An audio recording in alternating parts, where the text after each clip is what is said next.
আমরা জয়েন্ট ফ্যামিলিতে বাস করি, এমত অবস্থায় পর্দার বিধান জানতে চাই। 10 নম্বর প্রশ্ন, ভাই জয়েন্ট ফ্যামিলি ইসলামের অনুমোদিত জিনিস না।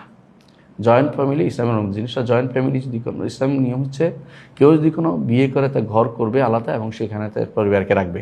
কারণ জয়েন্ট ফ্যামিলিতে সন্তান তার স্ত্রীকে রাখবে, সবার সাথে দেখা করবে, একসাথে খাবে, হিন্দুয়ানি কায়দা। হিন্দুরা সব বউরা একসাথে আসবে খাবার নিয়ে, জামাইরা একসাথে বসে খাওয়াবে। এই জাতীয় জিনিসগুলি একান্নবর্তী পরিবারের সিস্টেমটা ইসলামে নাই।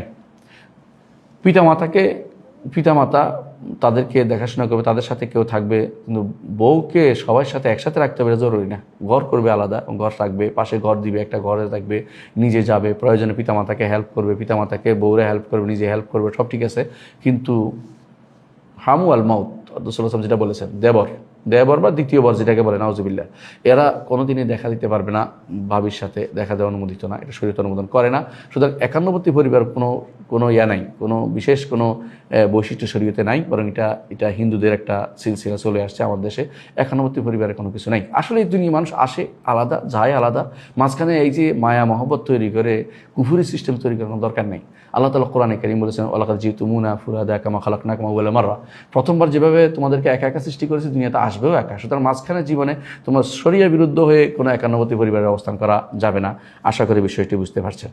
পর্দা লঙ্ঘন করা যাবে না, পর্দা মেনে আলাদা হতে হবে। প্রয়োজনে তিনি কথা বলবেন, পর্দার যতটুকু শরীয়ত অনুমতি অতটুকু স্বরে কথা বলবেন।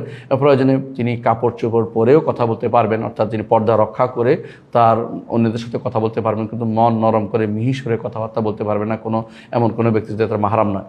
তার যেহেতু শ্বশুর শাশুড়ি তাদের অনুমোদিত তার কথা বলা, সেখানে আপনি পর্দার বাধ্যবাধকতা, কিন্তু অবশ্যই দেওরের সাথে অথবা ভাসুরের সাথে, দেওরা ভাউরাদের সাথে আপনাদেরকে অবশ্যই পর্দা রক্ষা করে চলতে হবে, নাহলে অবশ্যই ভিন্ন বাড়ি ঘর ব্যবস্থাপনা করতে হবে। এটা আশা করি বুঝে আসছে। জি।